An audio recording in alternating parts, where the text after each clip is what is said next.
Okay, and we're back. So, I mean, one of the things that came up to my mind is we didn't all that much talk about acquisition. Is there something that y'all looking for when someone comes in and said, okay, well, I want to put images up on there? Is there anything in particular that you would say, yeah, please deliver X, you know, whatever that's going to be? Or do you say, well, just about take anything? Is there a sort of preferred format, color space, et cetera, et cetera? Go for it. Who? I think it really depends on the job. Okay. So I think for stuff like plates, and depending on who's stitching the plates, we're generally trying to get into a conversation. Some places are equipped to hand us over raw footage that's been stitched. Some places want it, like if it's coming from a visual effects house or something like that, it's probably going to come to us as something like ACCG with ACCCT or ACCC encoding curve or something like that. So it's hard to say this is the format that everybody should be using. I think it's more important that we just all have conversations about what the deliveries are supposed to be, so that we all know like what we're all running at. Yeah, but I don't think there's like a one-size-fits-all thing, if that makes sense. I think one of the biggest things for me, sorry, we'll just go down the line and sing a song or something. With all the new image-based lighting stuff that's coming, I think we spoke about this when you were first going down the Mimic path. It's like there's a whole world of acquisition and content and video and codecs and blah, blah, blah, to get into that's now coming and crossing into a gaffer grip's life now. Like, it's very interesting that this is now there. So I think, you know, there's a lot to look into when it comes to that. And like what Jeremy said too, like sometimes just plopping a green forest onto a light is not a good choice, you know, like it seems right, but you're like, no, those photons are hitting me that way now. So I think, like Kris said, it's really dependent on what your needs are. But I think almost as always, a conversation is what's needed. And I think that's one of the biggest things about virtual production is that it just requires a lot more crew conversations before you get there. And budgets have to be there to support that, blah, blah, blah. But like, you do just have to, you know, have these things versus showing up and just kind of winging it. It changes it a bit. Yeah, completely agree. And I'd say, like, a lot of these conversations, they also go out. I know we're here to speak mainly about color, but a lot of these conversations, they also need to happen about how do we deliver content? Like, what's the format that needs to be delivered, and what's the resolution? If, God forbid, something needs to be re-rendered on set, how long does that take? Be prepared for having those conversations very early on. Make sure that everybody's on the same page with delivery formats, image sequences versus video files. What number does an image sequence start from, 0 or 1? That's actually a serious conversation to be had. And that's outside of color, but needs to have those conversations very, very on in the process. Yeah, I think the other thing, in addition to just the, you know, we look at everything that's playing on the LEDs is kind of real-time acquisition into the system, right? From a server, from file playback. It could also be from a camera somewhere else, or streaming, you know, from the cloud somewhere. And it's bridging, you know, these conversations where maybe a few years ago this would have been done in green screen, right? And really what this is it's a very fancy green screen that's giving us the comp in real time, right? Or near real time, rather than something that's done in post. And so I keep coming back to having as many conversations as early as possible, because virtual production has basically forced post-production to also become pre-production. And it's that thread of information and knowledge needs to be basically from the very beginning, or, you know, before the filmmaking happens, all the way to like the final render that's going out to a theater. They're all now one long back and forth conversation rather than discrete departments kind of picking up after the next. I think there's also something to be said for the creative experimentation side of it. Like, it's really easy to get into the science and the technical, and this is right and this is wrong. But Jeremy never decided to experiment with the LEDs like he did 20 years ago in a Coldplay video, he wouldn't have created Megapixel. We wouldn't be using this technology in the way, we wouldn't be using software to control the panels the way we are today.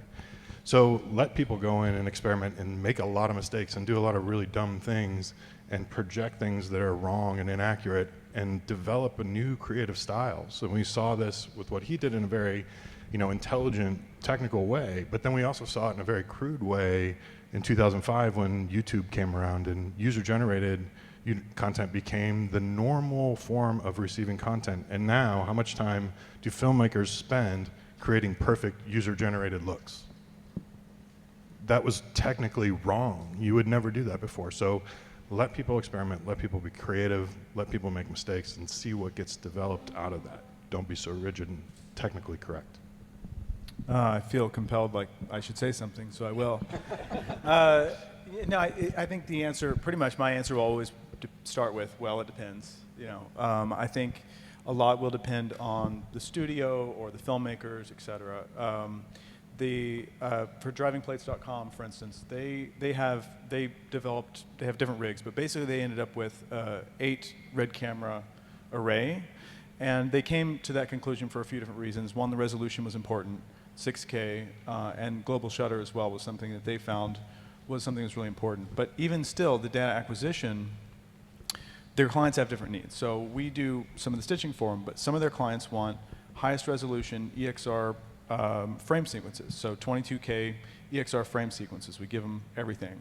Some of them want transcodes of that to be max 12K, et cetera. But I think on an indie level, if you're shooting your own plates, it's great.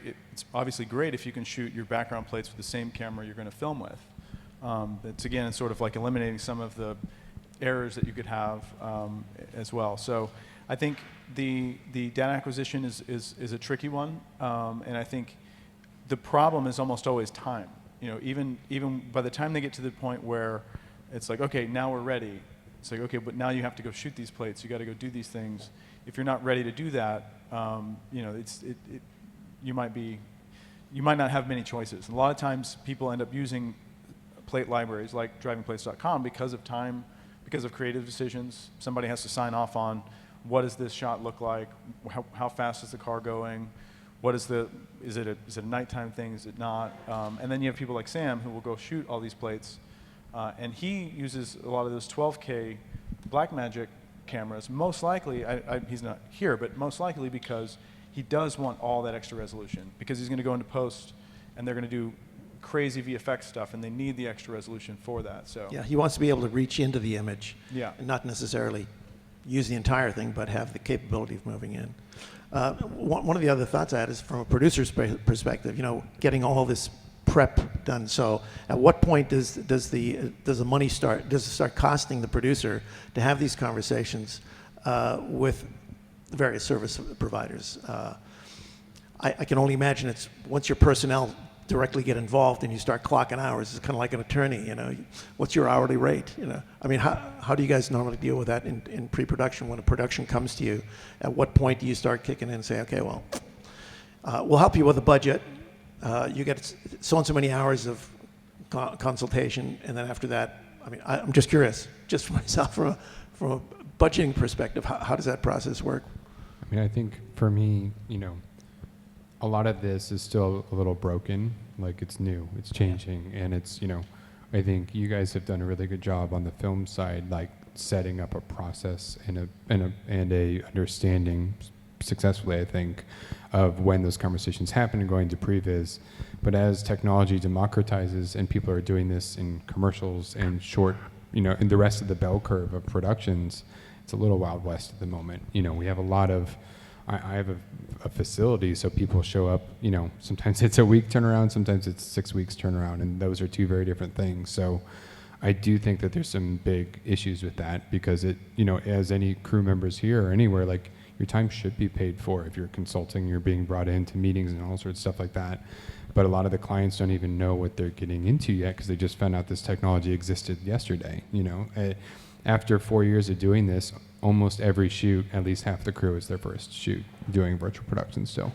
So you're just kind of Groundhog Day again, starting over with them. So I don't know if there's a solid answer for that yet, but I do think that we've seen people who have done this and who choose to listen and who choose to plan for this are treating crew very well on that side, and others that are just kind of like figuring it out as they go. Yeah, there's really no easy answer. I think we all want to start billing as soon as possible, but sometimes that's obviously not feasible. I think when it moves from ideation to actual concept development, and especially now when we're always trying to find new solutions to problems or new problems. Sometimes that even goes into feasibility studies, right? And I think that's really where we start spending serious resources, technology resources or creative resources. I think that's really where a line in the sand needs to be drawn somewhere. But again, it's on a case-by-case basis, right? Sometimes doing engaging your team in a new type of project that you haven't done before might be beneficial for you as a business as well, long term. Like, do you eat that cost or do you bill it back to the client? Really think it's just a case by case basis thing.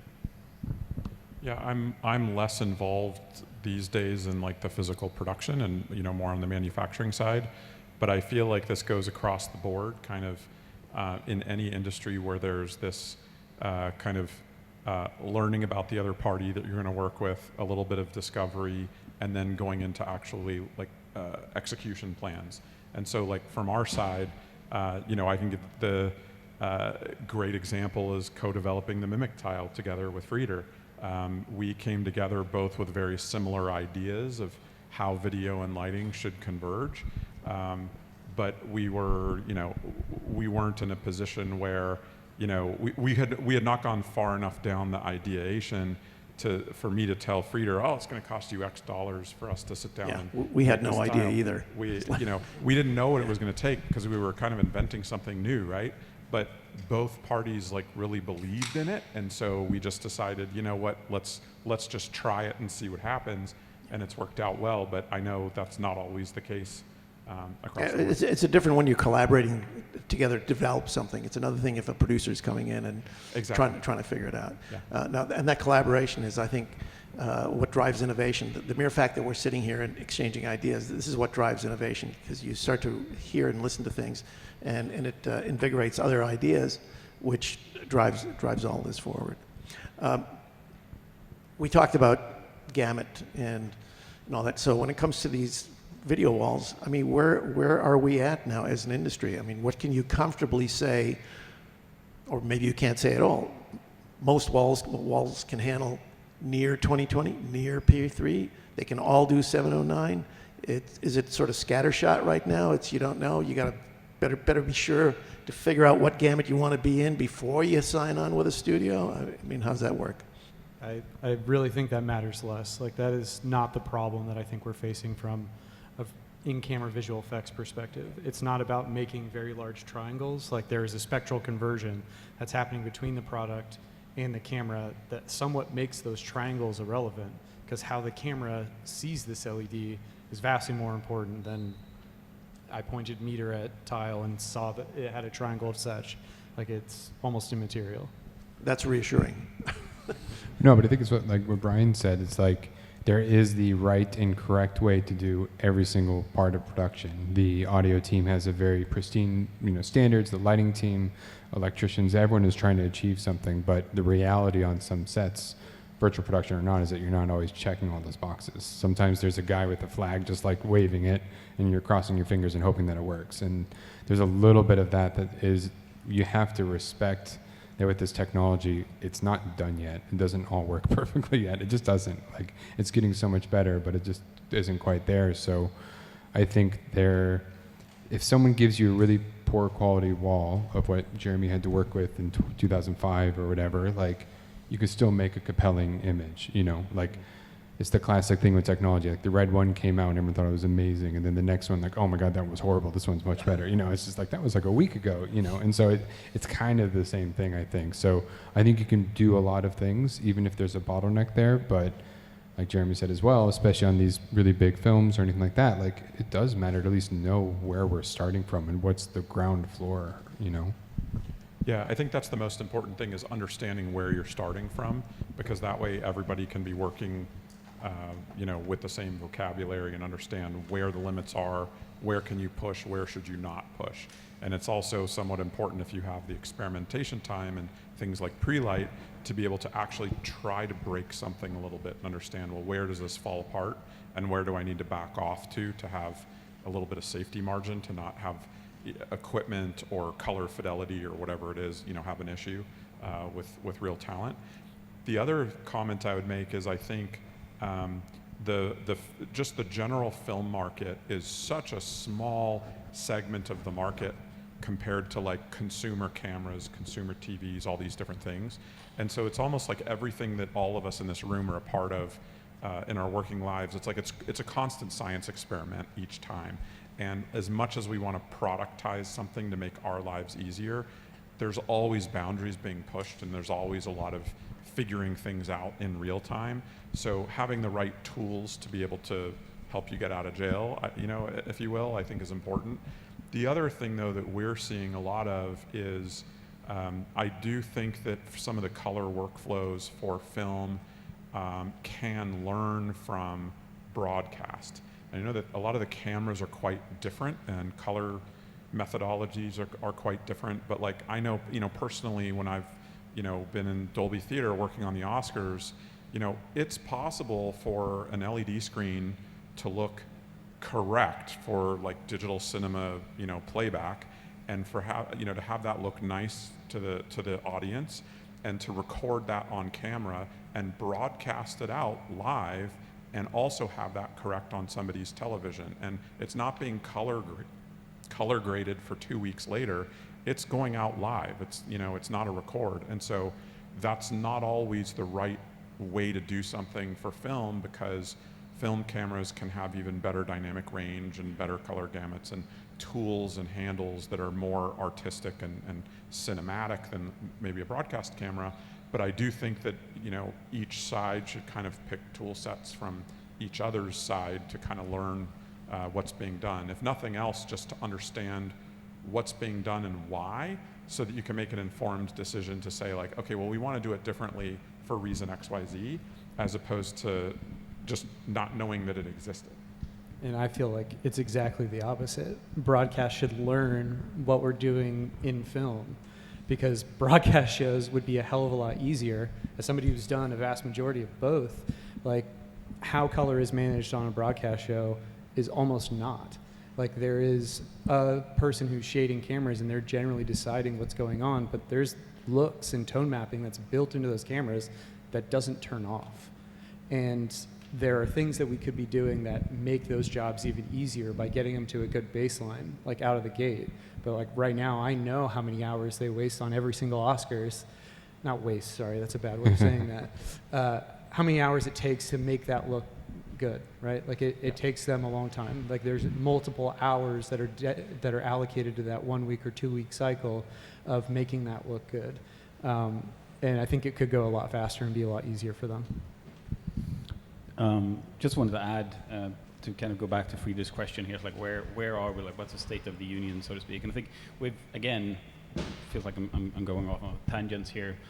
We've been talking a lot about color and color gamuts, and like David posed some interesting questions earlier, like where are we in terms of measuring these things, right? We have X, Y, we can measure a spectrum. I think the conclusion is that not all LED products are created equal. Like just because you are looking at a LED wall from manufacturer A and a similar spec LED wall from manufacturer B, on paper they say that they do the same thing, doesn't mean that it will look the same in camera. And today we don't really have the tools to quantify what is it that makes them different. There's work being done on actually defining those metrics and how we can help manufacturers become better at specifying the product, and also us as users becoming better at asking the correct questions. And I think that's really where we need to go as an industry. Like we need to learn more about what are the questions that we need to ask outside of what's your available color gamut. There are stuff like off-axis color shift, off-axis reflectivity, elements that are often forgotten about when you just look at a spec sheet because they're typically not there. Yeah, how about even scan rates? Exactly. And some are at 1/8, some are at a 12th. When we worked together with Jeremy, we decided well, we wanted to go all the way, which the whole damn thing should be on at one time. And all the eyes rolled on the engineering side and went, that's going to be costly.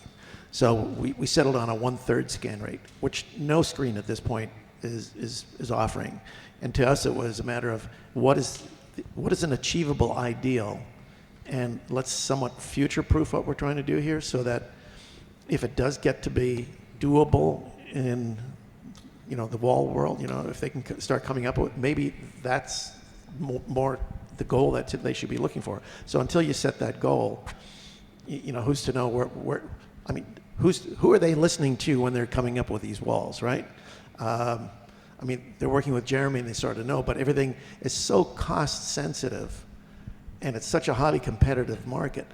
And it's only very few specialists in our field that actually know where we'd love to be, but who can afford to get there, at least at the current cost of producing these things.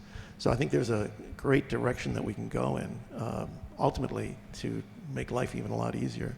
But we did talk about the camera, so it did prompt my thought. And it said, what are the gotchas on these cameras? Is there something that's really critical that you need to see in a camera, that you say, okay, you want to come in with whatever your favorite camera is, and somebody walks in with camera whatever, and you go, oh God, no, please. Okay, we'll make it work, but is there something that you would say really you need to be concerned about as really critical? Genlock. Genlock. Everyone has like this weird innate like religion with Genlock now, 4 years later, and people 10 years ago would never talk about it, and now it's like it's all that matters. You have to sync the lights and the camera and the screens and the servers now, and so for us that's the biggest one, is like Genlock capable cameras is a really big starting point conversation. And what about the shutter? Universal versus, you know, so on. I think it's gaining a familiarity with the technology, because even adding Genlock to a camera and Genlock that works doesn't necessarily mean that you're not going to see artifacts on camera. I think you want to understand the equipment that you're using and how it's going to work well with other stuff. So there's like a familiarity you need to develop. I think camera tests are important, especially if nobody's familiar with using the equipment that you're running in with. Like if this is a camera you've never shot on LED before, it's probably in your best interest of production to actually do a small camera test, get some tile, get a camera, and see how bad this is going to be for you or not. And like I think that potentially could go a long way from a cost savings measure. Like yes, it feels like you're spending money in the moment, but like you're potentially saving yourself money down the road, because if you do 2 weeks of production, you're going to wish that you did the 4 hours of test. There is a shutter thing for that ghost frame thing that I was showing. It is, I mean, I'm glad you're here because maybe you can talk about it, but like global shutter versus rolling shutter is very advantageous for us on using the ghost frame stuff. So being able to stop and sort of freeze time in a more controllable manner, which is why we're using the cute little Komodos on our stage, just because it has a really good global shutter. So that's important, but I don't think, again, like Kris is saying, it's like, what are you trying to do? You know, like, because again, we had a film camera on stage 2 weeks ago. Like, there's no global shutter there. It's a totally different thing. So, yeah. Yeah, I think there are a lot of different camera technologies that all have pros and cons. You know, in the example of Ghost Frame, the LEDs are refreshing very quickly, and if you were to be able to pause any moment or freeze any moment in time, there would be something on the LED screen that you can see that you could not see before because of a lot of tricks that we're doing for persistence of vision. And some of those things lend themselves to global versus rolling, but we've been very successful doing rolling shutter as well. So it really comes down to style. Like ultimately, all of this technology just needs to kind of disappear, and this is a really cool technical art project, you know, for somebody to make a wonderful story and captivate an audience for a couple hours or 30 minutes or however long something is. And like as a technologist, I definitely want to do interesting, new, cool things, but you know, and obviously working within limitations of cameras, but I think ultimately we just want things to work as well as they can and just disappear so that somebody can just make the art that they want to make. Yeah, agreed. I think having the conversations and setting the correct expectations early on is key. Like if you want to do this, then you may not be able to do this, this, and that, but it will allow you to do other things. Like everything is, we're all talking about compromises here. And having those conversations early on and being able to be upfront and honest with setting correct expectations, because it's still very difficult, a lot of stuff that we do, and people need to be aware of that. So the Mimic operates at 30 kilohertz. It's designed to be able to function within a ghost frame environment. Yeah, So, that tile's it's about 30 kilohertz, and like internal frame rate is up to about 960 FPS. So significantly higher than a video or film camera frame rate, but that allows a lot more things to be done with it temporarily. yeah, it does set up the question about what is it? Motion art. You know, what is it? What am I thinking of? To get the feeling of motion blur. You kind of lose that when you start segmenting your subframe levels, and because it's such a short exposure time. What are the solutions for that right now? I mean, are there other ways of bringing in those motion artifacts? That's a physics problem. Yeah. So nobody's yet developed the software that say, oh, we'll just add that later. You can render motion blur, but that doesn't change the fact that if a actor or subject is moving through the frame, right, you can't make that have motion blur. That didn't exist there. Yeah, you can't add it later is what I'm asking. I mean, yeah, you can always add it later. Yeah, Well, maybe, which is then maybe the solution, because I've heard the negative side. Oh, you don't get motion blur, Yeah. but if you can fake it. Yeah, visual. That becomes Yeah. a visual effects thing. Oh, okay, all right. Yeah, there's a company that was working on the latest Avatar. I can't remember what they're called. True Motion. What are they called? They're doing motion, specifically that motion blur in post, so that Cameron could, per shot say, I want it to look like 1/90th or or 180 or 142, like dial it in. But for me, like trying to find solutions so that we're not trying to push it to post, because if we're shooting in pre and post, it's a bit sad, I think, for everyone. But I do think stuff like that will nest into it over time, for sure. I tried to explain Ghost Frame to Rob Legato, and he Yeah. just sort of had a blank stare for a while, and he's going, okay, I have no idea how I'd use that, but I think I'll have to at some point. And just me looking at it, I mean, when you touched upon it, or I can't remember which one you touched upon it, maybe it was JT, when you've got multiple cameras and you're crossing frustrums, then okay, there's a great example. Or again, that's one example that I can come up with. Are there any other ones, at least for the film people, to understand, where does this play into solving challenges? Yeah, I think there's, we're seeing primarily kind of two different approaches to it, although I will say it's a tool set that allows you to do a lot of different things. It's not like one specific gag. But basically, we're seeing broadcasters use it to be able to do multi-camera shoots, so multi-frustum. And then we're also seeing a little bit in the cinematic world. It's typically not used as much for a multi-camera shoot as it is having imagery that is visible to the talent. So, I see the lighting environment and the spaceship is landing and shooting at me and I need to know when to duck, those kinds of things. But then the camera record is actually capturing chroma key green, for example. Or it might be capturing the background without the spaceship. And so that way the spaceship can be added in later, like proper CGI, and it's just grabbing what's captured is like a clean plate of the neighborhood or whatever it is. But it is more limiting from a shutter angle perspective, and so people have to understand that up front, that they're going to have to do potentially some post-processing if they want to add back in motion blur. Or also have a lot more light. Yes, or a lot more light. This factors into the shutter angle. So if you're at a shutter angle of 180 degrees, well, you're only allowing light into the camera for about half the frame time. So you're already only capturing half of the photons that are coming out of the LED. But all of a sudden now, if you've gone down to a 90-degree shutter to accommodate some of these things, that's half the light again. And so now, for the talent to be able to lit, they need a lot more light. So definitely something to factor in. One really cool use case that we were discussing with somebody is kind of the opposite. They were interested in shooting like a very intricate fight scene in an alley, and so it like very complex with weapons and all these things. But they wanted to have the environment be very safe for the stunt people, and so we were talking about deploying it so that the environment to everybody in person actually feels like a fully lit environment, but the camera's actually capturing like very, very low, shadow detail and everything. So that I think is an interesting use case for it. We put spike marks on the floor the other day, and so the talent can see where they need to walk, but in camera you don't see that. Or put teleprompter in the corner of the floor.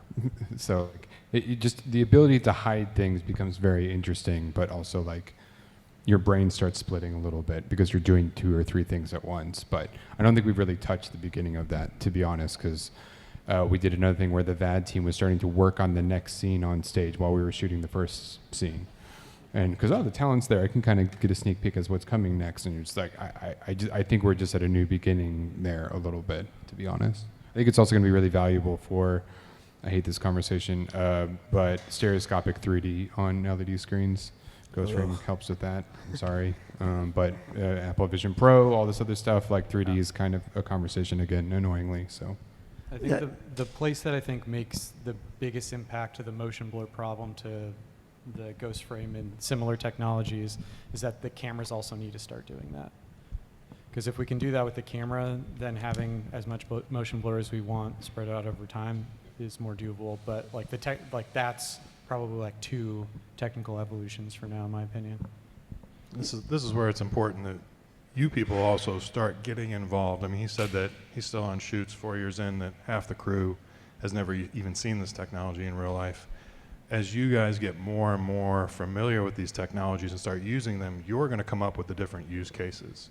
You're going to come up with these new and novel ways to use these technologies. It's not, the technologists don't create the use case. They just create the solution. It's kind of backwards, but you guys really need to be part of this. Yeah, the other thought I had on Ghost Frame, could you not use it to get away from final pixel in the camera? So you're basically setting them up on alternate channels in such a way that in post, when the director goes, that background's just not working for me. So up until now, it'd be, okay, we're rotoscoping this scene. Whereas, no, that's on a separate subchannel. I can actually, I've got a green channel right next to it. I could throw in another image. Now there's a minimum amount of cleanup work that has to happen in order to make those 2 combine. So the danger is no producer wants to hear that. Because the whole thing about going this way, it's final pixel. No more effing around with post-production. This is it, girls. We're going forward. And now you come along and go, well, if the producer doesn't know it, we simply record it this way. We can go back later, should it arise, and we'll be golden boys for coming up with a solution. But I do think it's real important to note, though, is that what's really cool about using Ghost Frame or frame remapping type technology is that you always have this mat that you can use, but you can use the frame where you have the actual lighting. You don't have any green lighting hitting your actors, and then you can just use the green frame or the white frame or whichever color you want it to be the mat for the correct image. There's no green spill on your actors, and that's a huge, huge, huge benefit, especially if you have cars and reflections and like that. It's just like, just forget it. It's impossible. I do think there are definitely some unexplored creative things you can do with Ghost Frame. For sure. Like there's, a very classic example is like a lot of commercials that you'll see that have been shot on green screen where it's a continuous take, but the background's constantly changing seamlessly. Well, you could do that all with Ghost Frame and real lighting, and it happen all in real time, all in camera, and you could export that. Now, that's not to say that you should do it, but it's just one thing that you could do. Another thing I was talking about with David Light over at Build. NEP, yeah, I was going to say PRG, is doing HDR, shooting different just exposures in the same camera, and then you have even more dynamic range to work with later. But I mean, film cameras today have so much dynamic range already. You've got 17 stops now. How much more do we need? It's really just the nerd in me that wants to see like how far can we push it. But I can imagine there's filmmakers out there who's like, no, I want to do something very creative, and there will be things that like that's the only way you can do it. So I think it's largely unexplored. We're definitely doing weird stuff in the R&D space, leveraging technologies like that. So I think there are uses, and I definitely agree with JT. Like they're not discovered yet. Like there's so many ways to leverage this that I think it's going to take a few years, but before I think there's any type of standard around doing stuff like that. Yeah, we're scratching the surface, I think, of a lot of, I mean, we're opening up a whole new world, which is why what I find exciting about this now.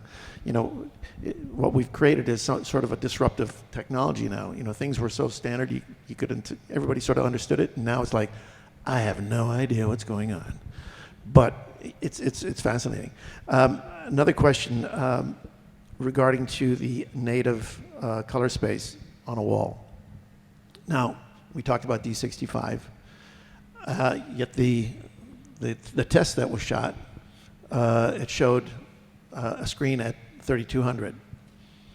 So, thoughts on that? I mean, I know from the color work that we've done that when you pull the camera to 3200 and you start dealing with LED additive color mixing and you're hoping to hit a certain color with just RGBs, good luck. Your eye sees it, the camera goes, you kidding me? There's no way. But at D65, it does see it. So I don't know if anyone wants to talk to that.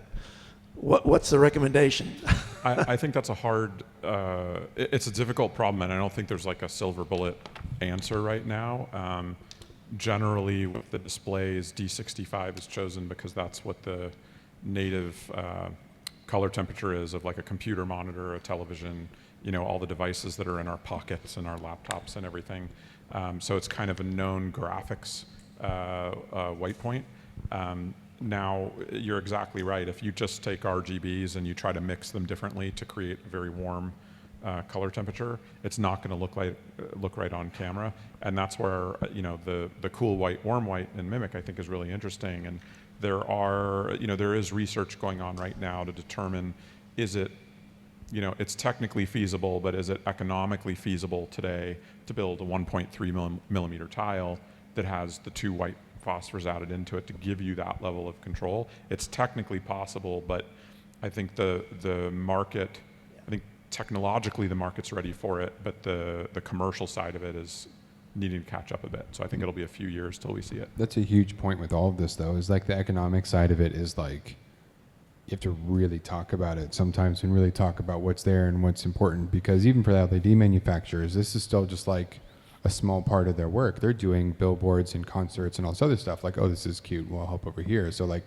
and same with other stuff, like we're totally reliant on a video game thing with Epic Games and Unreal Engine, which is great, but you know, Epic Games' point is to make Fortnite and to make millions and millions of dollars every day off of that. Billions. You know? So Billions. Like, yeah, it's just, so it's, you know, we have to kind of acknowledge what we're doing, which is really creative art science projects, like you said. So sometimes there's a lot of things that could happen, but like I would love all the walls in here, which you've done the best job of, Brian, of like professionally machining things that it moves and it behaves in a certain way. Like I wish it was all like automated, like a giant tour, so you could just push a button and move a wall and do this, but like the cost of it, like I don't know. Whereas there's always a question of like, should you do this or not? And if you're trying to make a perfect warm light versus shooting outside, like maybe you should just shoot outside in that moment if like that's what matters so much. Like I don't know what to, you know, like it has to make sense. This is not the magical, I mean, this is like, I love this technology because I've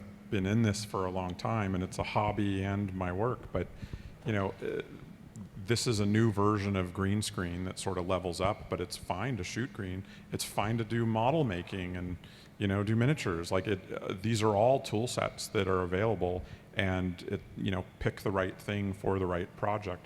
I will say from a, you know, commercial standpoint, it is interesting just looking at, you know, our industry, especially being in like a, you know, Hollywood, LA bubble. There's so much going on here, but like as soon as you leave, there's, you know, nobody's a filmmaker, nobody's doing any of this stuff. And so like in my past, I've built custom LCD monitors as well, and OLED monitors and things for professional applications. And you know, I have a conversation with somebody like LG to do something customized, and they're willing to have a conversation. And you know, the first question that comes up, well, how many of these do you need? I say, well, maybe I need 10,000. And the question is, do you need 10,000 a week or per day? And it's like, no, forever. I need 10,000. And it's like, then the question, the conversation's over, right? Because they could do that, in their sleep, but it's not economically viable. And even today, with so much LED that we see, just an interesting fact: if you add up every single square meter or square area of LED produced at all worldwide manufacturers for an entire year, it's less than 3 days of LCD production for televisions. So the market is just so small that we have to be a little bit more patient. Questions from the audience or questions from online? A couple of questions from Zoom. What about anamorphic lenses? What advice would you give to a DOP about using anamorphic lenses with an LED wall? Let's do it. Yeah, let's do it. Yeah, it works. Another question, is Rec 2020 just an academic discussion since there's really no consumer devices that work in Rec 2020? I would say no, it's not academic, but I think that it's potentially more than is needed for most use cases. Most displays that we see in the world, like televisions and phones and things, are P3, and a lot of the Kris can talk about this probably a lot more, but a lot of the sensors and ways that the cameras are set up are kind of made to look for something that's a little bit more P3-ish than Rec 2020. He may argue with me though, but it is technically feasible to do Rec 2020. It's just costly.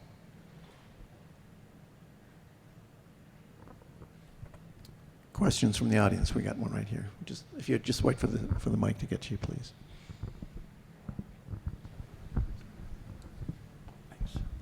My question's about toggling color space when shooting on cameras. Like, for example, shooting on Alexa, if you were not using an LED wall or not using visual effects, you'd be able to kind of toggle between Arilog and Rec 709 and kind of see what you have to work with in post and see what Rec 709 looks like, something normal. Now, in this situation, if you're filming something and you have that shot that's up there, and in the final product, you end up going by a piece of that mountain that's just black, and they're like, oh man, I wish we could raise that black up, but the actors look perfect.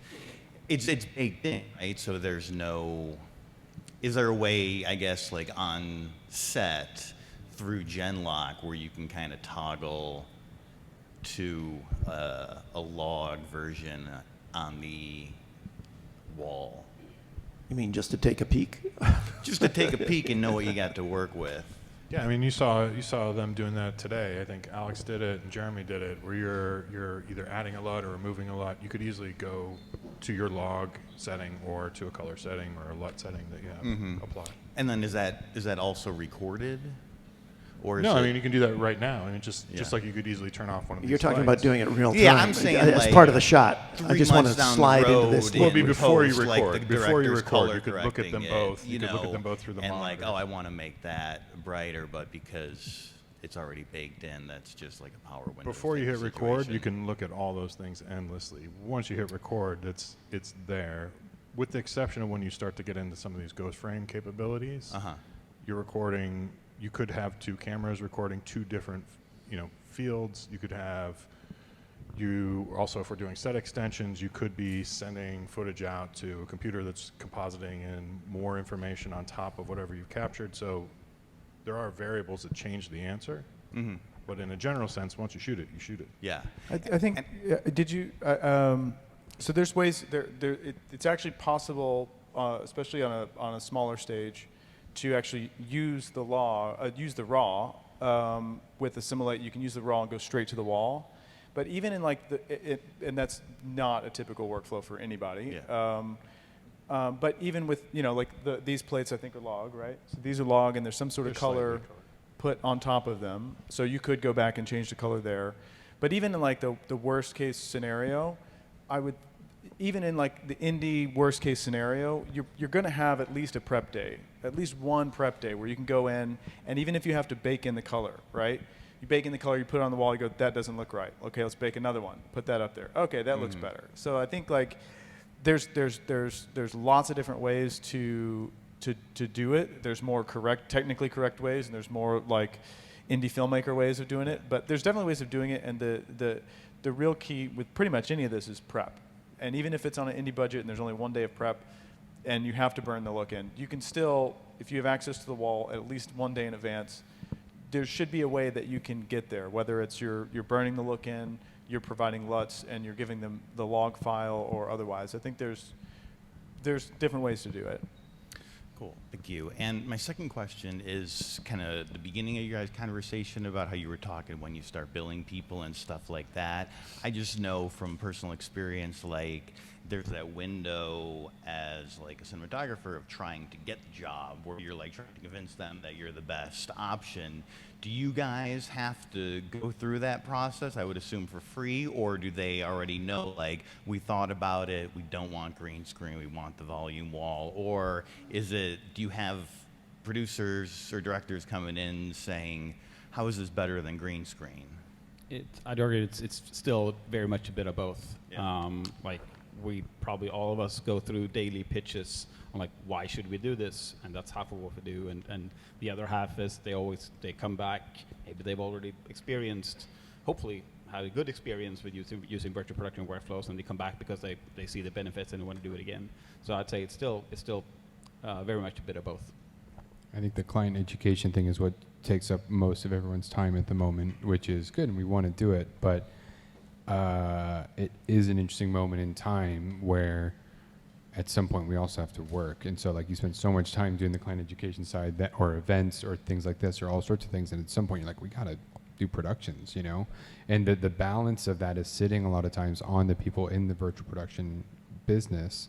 And I'm a little worried for the community that that tide hasn't changed fast enough. Like so much education, you need to be doing work as well. So it's an interesting thing, but there's also a new problem, which is a good problem to have, which is this democratizing, and someone will go to another virtual production shoot and be told that you can only do one camera, or that this is impossible, and then they go on your set and you can, and you're like, oh, this is a new set of problems now, you know, just because it's growing and changing. So the Wild West nature of it is very interesting to be inside it at the moment, I think. And the democratization of this technology is going to, it's going to make that even worse. It's going to get broader, because as people who, like in Hollywood, this is still the top 10% of the production world. But as it spreads out, even into Northern California or, across the country, you're going to start to get new flavors and new spices and new techniques that you guys don't even know exist because they're just not professional standard. But once people get their hands on these tools, they're going to start experimenting with these things and doing things differently. And new techniques are going to evolve out of that could become professional techniques as a result. There's people doing really cool stuff with a TV of that size in their living room, and it's great.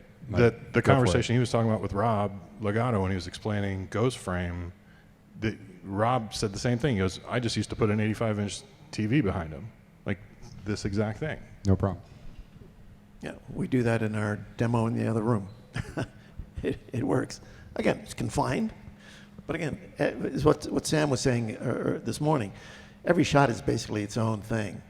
So there's no hard and fast rules. Every shot has to be considered as its own technical ramifications and requirements. And what you try to do with any show is figure out, well, what's the bulk of what we're doing here? What's the best way of addressing it? How big a wall do we need? I mean, we're seeing so many of these volumes that are coming up that are massive walls, and they're $100,000 a day. Yet when you're doing 2-3 person dialogue, you're using a small portion of that. So, Sam's looking at saying, he's actually modeled this for a client. We're saying, but ideally, if you do something 12 foot high, 20 feet wide, that's going to cover 80% of what you're going to be doing. You put a turntable in front of it, now you've made up for all the wall that you need as a side for the sides. You're off and running. That's a manageable cost. And when it comes to looking at the average type of shooting that he's doing, I mean, you see when he's talking about Station 19. They've got one setup. They've got a couple of mobile walls and some monitors, and they're knocking off 12, 14 pages of script a day. You could never do that with a car rig on the street. Never happened. And so they have scheduled 1 day a week. They go in there and they knock it all out. So that's practical, and that's based on requirement.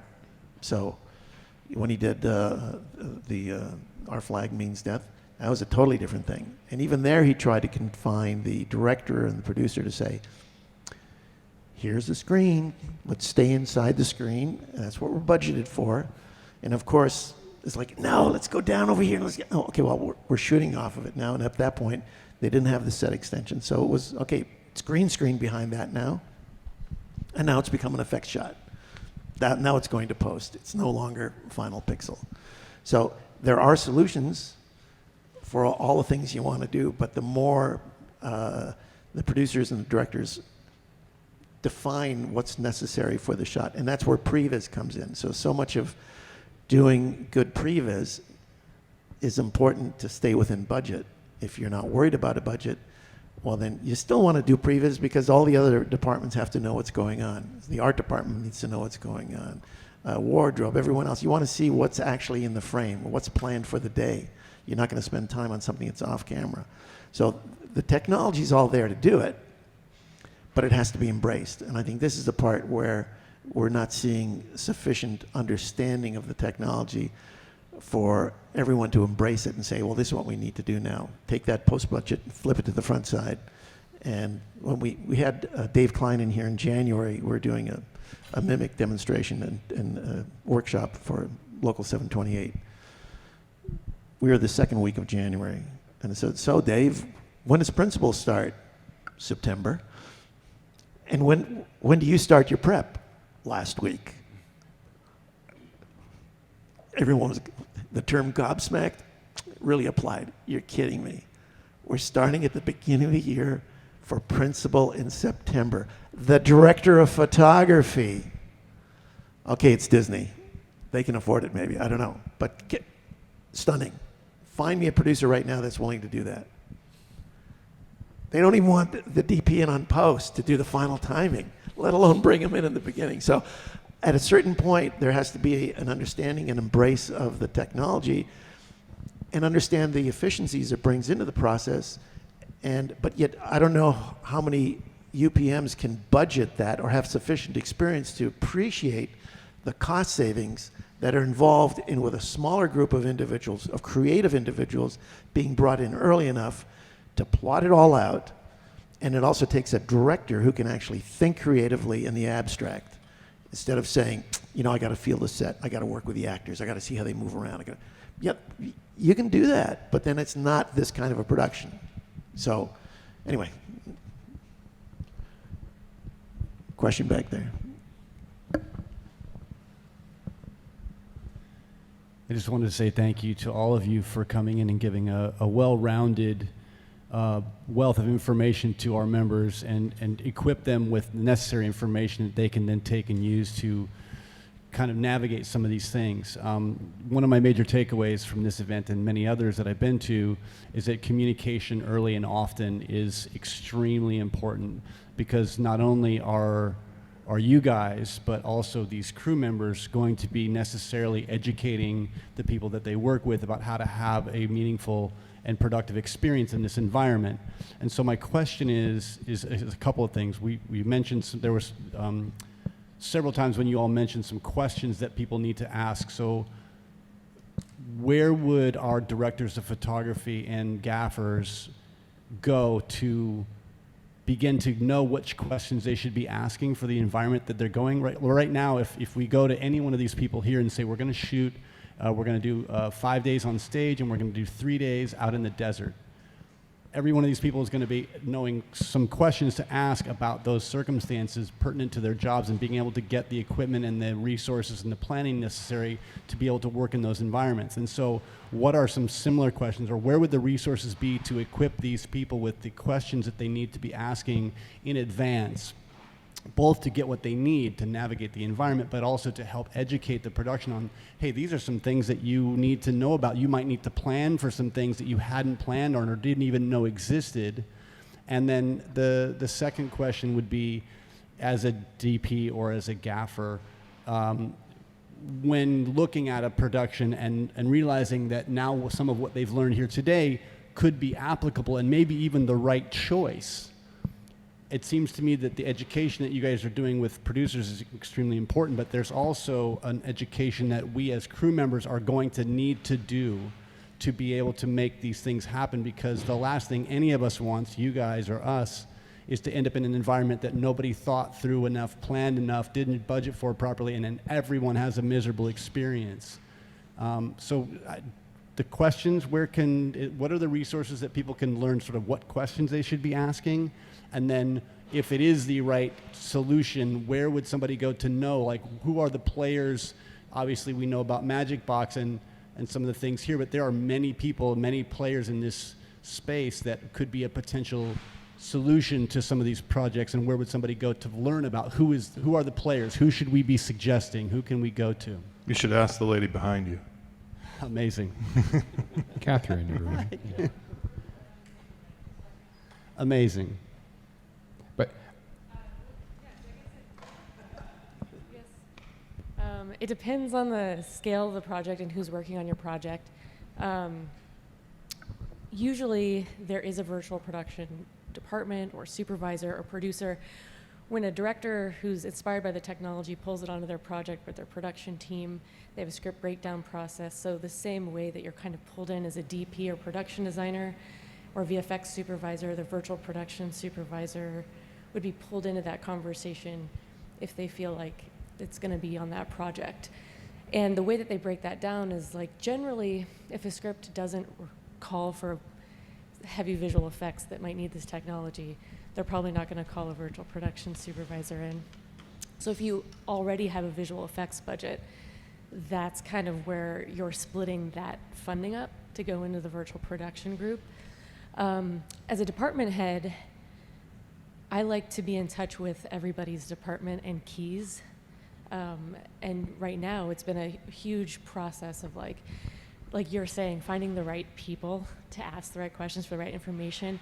And every DP organizes their team differently.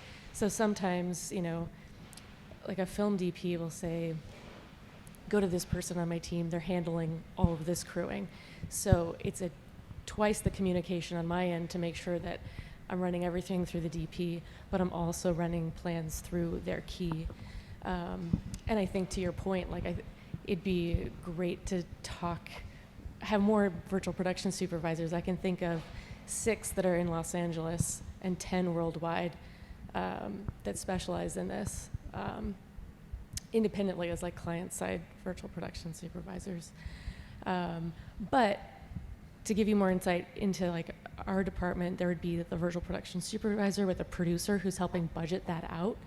So usually my producer would be somebody who kind of has a UPM feel, or similar to a visual effects producer. They're helping make sure that logistics with crew coming and prepping on stage while we're doing our engineering prep, all those relationships are going smoothly.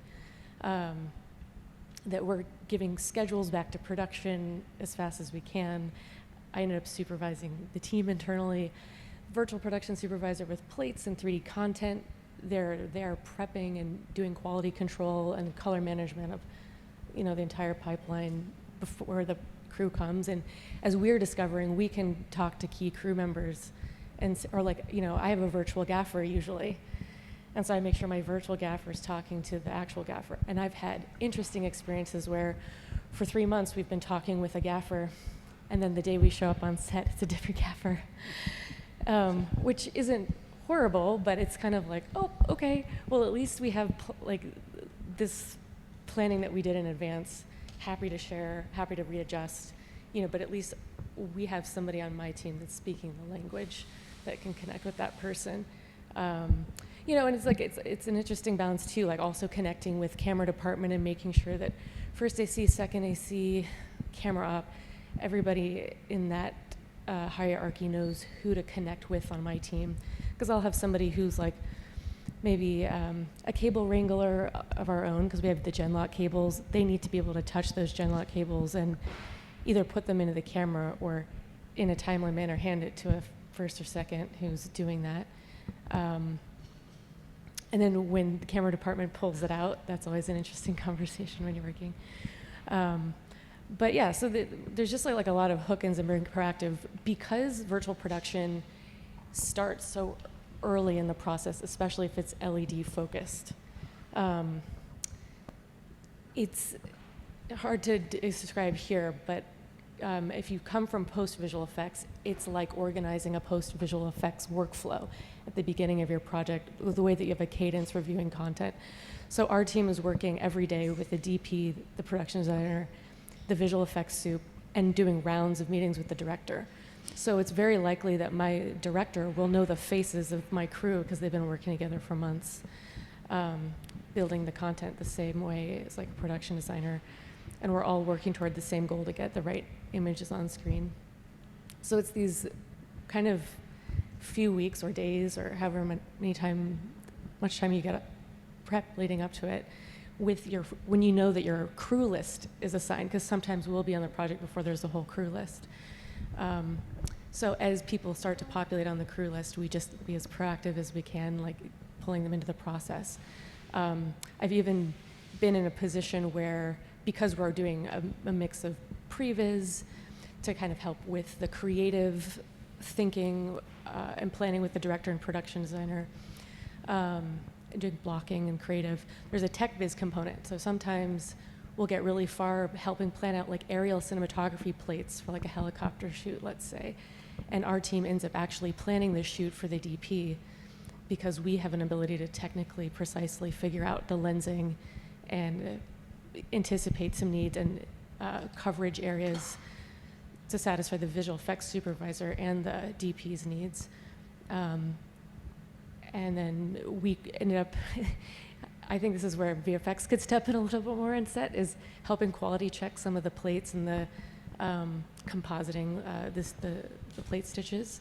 But that ends up following on our lap as well sometimes, is like not only helping execute an aerial shoot, all the prep for it, but then receiving the plates, managing the color space, making sure the visual effects and the compositing and everything looks okay and is ready to go. So I don't want to over answer, but I do agree it would be really cool to have a follow-up event where other supervisors kind of come together and like do a meet and greet or like share experiences.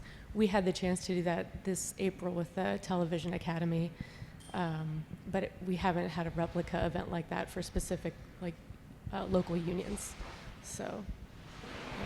So that could be our next. Happy That could be our next event. That. So that can be our next event. Yeah. Yeah. I think there's also a lot of independent research that can be done as well for like anyone who's in this room or who wants to get into it. Like the one thing that has been nice over the last couple of years is that so many people are trying to jump onto this from different perspectives that there's a lot of documentation available. The problem is it's all kind of spread out and from different perspectives. But like, you know, if you start Googling virtual production resources, you can find like Epic Games has done the field guide twice now, which actually does have some pretty decent like understanding of like what the different nomenclature is. I think Lux has done a good job with their education program. There's another thing called Final Pixel Academy. There's a bunch of different academic things that are available, but it does take some hunting for sure, and that's a problem for right now. Agreed. I think I mean, we're all probably up here not because we like to be in the spotlight, but because we believe in sharing information. And I think that's something that really is the ethos of everything that we're doing now. Like, it's still a very niche field, even though like it has been around for a few years now. It's still very novel in terms of the technologies that we apply and how we apply them. But there are initiatives by certain organizations in the industry that trying to address this problem of educational material and having access to it. Like ASC, for example, in the MITC, we're working hard on producing educational material for cinematographers who need to know what questions to ask. Similarly, on the SIMTI side, SIMTI is working hard on producing educational material both for unions, also for universities and more independent educational institutes to ensure that we have more of a standardized curriculum when it comes to training.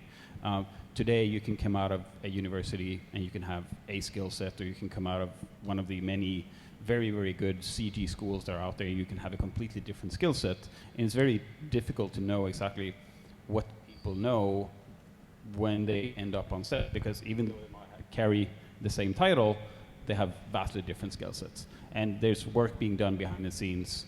And a lot of the stuff is done like by volunteers. So engage yourself, like volunteer, and I think we all can get to a point where there is more material out there.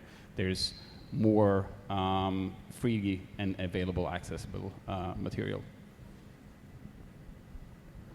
I think to kind of go back to your first question there, I think for a gaffer and a board op, the conversation is about control and like what parameters you want control of, how do you want it to work, what's the handoff between what's going to be practical lighting and what's going to be virtual production, or what's going to come off the LED, and how those things might glue together. But like you just want to have a conversation about those things, and it's same for DP. Like DP just, they want to know the terms. They want to say, I want to be able to do this. I want to be able to have this.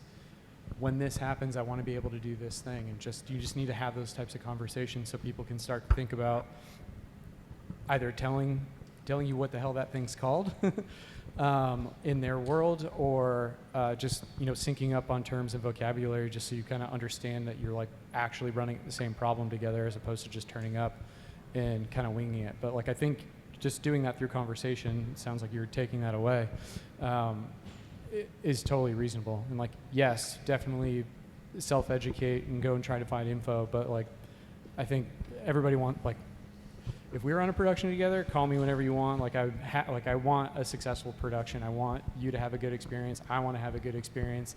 If we're talking and trying to figure out what's the best way to solve these problems together, and it's all collaborative, like we're all going to walk away from that feeling good, in my opinion. So I think that's my 2 cents. Yeah, and to your point, and I think this is important for everyone here, is like okay, somebody decides they want to shoot virtual production. Well, who do I call? What do I do? I think when I was talking, one of the things I said was like the speakers on this panel are really like heavy hitters. Like, not kidding, everyone on this panel except for me is a heavy hitter in this industry. And That's so not the true. people You're a heavy hitter. people who are on this panel, and Frieder as well, like between us, we know everyone in the industry. It's a very small industry, so we know everybody. And so I think if you know Frieder the best, if you have him on speed dial, just call him and say, we have this crazy thing we want to do, and then depending on what it is, he can be like, oh, you know what, Sam Nicholson might be your guy, or you know what, this is a perfect project for Magic Box. Oh, it's Ghost Frame, XR Studios. On the highest levels, and you can correct me if I'm wrong here, but on the highest levels, you would just call him. Like Lux Machina handles all the biggest, and what Lux Machina does is they're consultants. Again, correct me at any point, but Yep. They are consultants. That is what they have always been, and so what that means is, like most people, like Magic Box is a product, right? XR Studios is a studio, and it's built and it's got all these great capabilities. But Lux goes, okay, you come to them and say, we want to build, we have this thing we need to do, and it's extreme. We have to build like 500 feet wall, we have a 500 foot ship. What do we do? They could actually just build the wall. They can just go, okay, this is what you have to do. Then this is how we do it, and we can design it from A to Z. We can figure out all the things between. We know who to call and who not to call. So definitely, like. Do you want a job? Yeah, I'm hired, right? He's your new salesman, actually. Can you tell him with the strike? I'm trying to like. No, I'm kidding. No, but seriously, but even and on the lower levels, there are other people in the industry who have a similar role, and I think for the people in this room, the best person is just ask Frieder. Hey, Frieder, who do I talk to? And what I would say is, Your phone's gonna blow up. What I would say is, I'm in trouble now. Talk to 3, 4, 5 people. Talk to everyone. Everyone in general, we all want to have these conversations. We're all nerds. We love nerding out about this stuff. We all love to do this stuff. And a lot of us, I hope, a lot of the people in this industry in general are pretty open-minded about we can't do that. Like, that's not something that I can do. However, I have friends. I have friends who can do that. And like Jeremy knows everybody. Everyone on this panel knows everybody. So I think like in general, I feel like we're still in a really cool phase in virtual production where it's still pretty open-minded. There are some like politics. There are some like rivalries. But in general, for the most part, people are. Yeah, you guys. There's another conversation. But I think in general, the people who are in this industry are pretty friendly and open-minded, and so yeah, I think it's worth visiting all the different stages and talking to different people, and then forming your own opinion. Like, okay, those guys got it together. We need a place where talent can like do all this stuff. XR Studios is like, it's amazing. You know, if you need something else, if your talent is like in Palm Springs and he's not going to drive to Hollywood, just drive the truck there.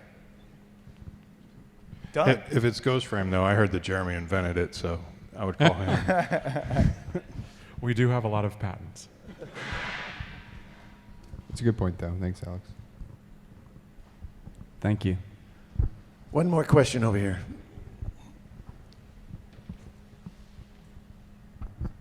I got a short question and then a longer one. So I'm assuming that the walls themselves are global. Is that right? So are they putting up the whole image at once, or are they scanning it? And if they're scanning it, if each panel is separate, how's that coordinating with what the camera's scanning or not? You found the hard thing. Yeah. I think, Jeremy, this one is for you. Well, I think, so one is, this is why I think earlier when we were talking about camera stuff, everybody just about said Genlock is important, right? So one of the things that's happening is the camera, whether it's a global or rolling shutter, it's capturing a frame, right? And whether it's capturing lines sequentially or an entire image at one time, it's basically taking a photograph sequentially. The LEDs operate very differently because, for the most part, it's because of how the technology has evolved. The electronic circuitry to drive the LEDs is physically larger than the pixel. And so the little driver like chip that gets soldered onto a circuit board is physically larger than the spacing of the pixels.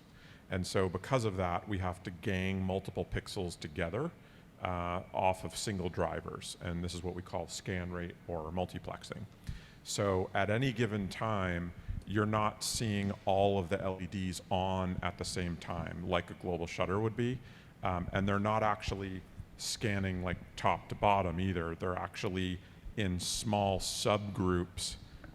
They're kind of rolling in like little 1-inch areas, let's say, depending on what the I like to think of scanning it as is. like fingers. Yeah, like they're drawing. like It's kind of like mini a blinds CRT. of- yeah. It's drawing over and over again, but it's like in many lines at once. Not necessarily one where it's from top to bottom. It's in You can many of them. think about it like like a rolling shutter, but shaped like mini blinds almost, where like you've got like 1,000 little rolling shutters. And so this comes down to having a very good precise processing system that's able to lock on to the Genlock signal and be phase aligned with the camera's capture period and actually emitting as much light as possible while the camera is trying to see the light, and then doing maybe less work when the shutter's closed. So it's a very, very difficult problem, and I would say it's not perfected by any means, but it's pretty darn good these days. But it's one of the things that's kind of secret sauce on our side, is being able to refresh the LEDs much faster than the camera is refreshing, so that at any given camera capture time, there's always enough of the LEDs on that it sees a solid image. I think this is also a problem that, I mean, me personally, I don't want anybody to have to think about this thing. Yeah, for sure. Like, this is a me problem. This shouldn't be a you problem, in my opinion. Like, this should be part of the stuff that falls away from being like a production problem, in my opinion. Like, this is what nerds in a room should care about, not everybody on a production. Yeah, the whole Okay, point, I you think, can of all have these it. companies is like, to get rid of that question. Like, we joke about Genlock, but I never want a client, like a director, be like, hey, is the Genlock okay? It's like, oh, please do not. Like, it's not correct. Don't go there. To worry about. My second question is, so right now there seems to be competition over increasing the density of pixel depth on the screens, but at the same time people are starting to talk about AI-assisted live roto. So if that's going to be, and if that works, that's going to take over everything, it seems. So then is there even any point to compete over these screens that actually a lower density screen might actually be better? is there any point to do any of this with AI in the Yeah, conversation? like, there's a real conversation about all of this that I get on a soapbox sometimes, because even though I love LED and we all build stages, I'm really like, are you sure you want to do this when people are building all this stuff? Because it's expensive and it's complicated, and I do not know if we're going to be using LED screens or not in 3 years, 5 years, no clue. I don't think any of us know. If anyone says that they know for sure, they're lying. Like, but the thing is like, you have to go back to the why of what you're doing this for to make sure that it makes sense, because there's already been tests with Microsoft of doing someone in an open room like this and automatically with AI taking them out of the environment, putting them into another environment and relighting them so that they look correct. That was a couple years ago. Like, that is physically possible. But go back to the why of this again. And for me, a lot of the why is like, what is the talent's experience in that empty, boring room? What is the director's experience? What is the role of the gaffer and the people creating the art? And like, what are you doing in the process that makes it worth it? For me, LED, like I showed you all that weird AR stuff that we're doing. We're covering a lot of the LED half the time with AR just to like get it out of the way. But I still have a massive LED stage for a reason. And it's for that talent, it's for the lighting of it, it's for the experience and blah, blah, blah. So for me personally, like, it's a huge question, but the Pixel Wars feels familiar to every other war that we've had over like 4K versus 8K versus 12K versus, you know, whatever it is. So I don't get as bothered by that as much as the bigger questions, like you said. I think I'm kind of surprised that it took so long until the word AI popped up. But yeah, I mean, it is a very relevant question to have, like how long are we going to be doing this? And also on the content side, like how much will actually be generated by AI in real time moving forward? That's a interesting conversation to have. I feel I would still, though, like to address your question about pixel density in specifics. Similar to what we mentioned earlier, there are like different sized volumes, right? There's everything from these behemoths of volumes out in on the East Coast, and in Australia there's a big one, to the smaller ones behind us, right? And as with volumes, bigger is not always better, and same thing with pixel pitch, is like more pixels is not always better. Like, there are every pixel that needs to be rendered and transported and outputted has a cost. And if you need to transport and render and output more pixels, you will have a more expensive and more technically complex system to power that wall. So again, it's about making the right decisions about what is it that you actually need, and having the tools in pre-production to make informed decisions about what is the correct pixel pitch for this type of shot. It may not be 0.9 millimeter. Maybe you can get by with a standard, more standard 3 millimeter pixel pitch. But again, it's having the tools and the information around you to be able to make those decisions early on.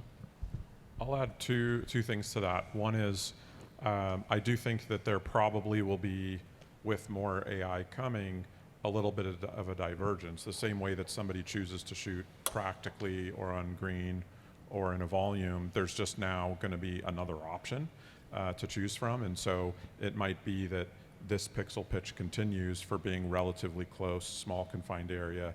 The pixel pitch needs to be dense enough that the camera is not going to moire and we get final pixel results. But then in other elements, you know, I could see somebody building the coarsest pitch possible that just barely doesn't moire, and then being really happy with it, you know, for AI to do its thing.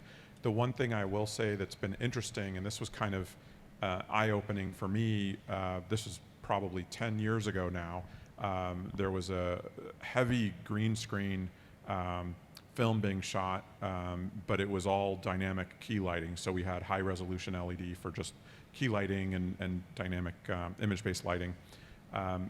There was a child actor that was the primary actor for the movie, and the working hours are more strict. They can only be on camera for, you know, so many minutes or hours at a time, and they have to go take a break, and they have to go, you know, do homeschooling in the trailer and all these things. It was kind of a surprise to everybody that just by having that peripheral reference of, you know, where am I and what is the scene that's being shot, so they have something to interact with. The schedule was like half what they had budgeted for, just because they were able to go like take. And that's something that, again, for me, was just really, I was like, wow, I didn't anticipate that. Like, I thought it would just be a better image in camera, but I didn't anticipate it being that much better for an actor. And maybe some actors don't care, but I have noticed personally that a lot of presenters and talent really enjoy being in the environment so that they understand what's happening around them. It's really easy to get caught up in the technology aspect of it, particularly when we start talking about AI. The other thing to think about is we're still shooting on film today, and that's an old medium. One of the things solutions like this offers is, as we're coming together with more and more technologies and more people are getting involved in the production process, this enables us all to have a shared experience, a singular perspective on what we're trying to create together. It's not just the director's vision anymore. He's involved, she's involved. We're all having, a say in how this gets done. So there isn't one source of truth. There isn't one right way to do it. But when we can all sit here and look at it together and say, that looks correct, that's something new and that's something special that we'll retain regardless of how technology evolves or what new tools come into the toolkit.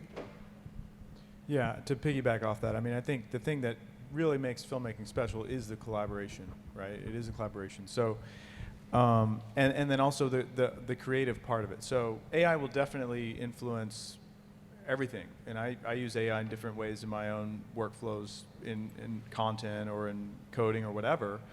But I don't think that it's going to, like AI rotoscoping is going to replace LED screens in the near future, because for one thing, if you look at the reflections, right? The reflections on this car coming from the ceiling and all these other things, yeah, you could roto out the person using even tools today, but to be able to roto out the person and then artificially create all of these things that look really realistic, and more importantly, to get all of that signed off by the creatives before you get to set and know what you're doing on set, I don't think that that's going to change very quickly. There will be shoots for sure where it's like, hey, we have this A-level actor. He's not going to come down here. We have this warehouse. We're just going to go shoot him in this warehouse. We're going to use AI rotoscoping, and we're going to replace the background later. But I think that I think that it's going to be here for a while, and it is kind of expensive, LED technology for sure. But especially when you're working with top talent, it's like it's not that expensive. So it's like you're not going to be saving so much money by doing AI rotoscoping in the next few years that it's going to replace everything. It's definitely going to change a lot, and there will be places for it, and there will be shoots that use it, but it's just going to be another tool in the tool belt until it just takes over everything and we don't watch anything at all. Yeah, we're going to get a lot of opportunity to debate this in the coming years for sure. Thank you. Well, we got to 4:30, which was sort of like what we were aiming at. Unless there's any one last question that we want to pose to the panel? With that being said, thank you very much, everyone, for taking the time out on a Saturday to come out here and share your knowledge with all these people. And I can't thank you enough. It's a brilliant day. Thank you. Thanks.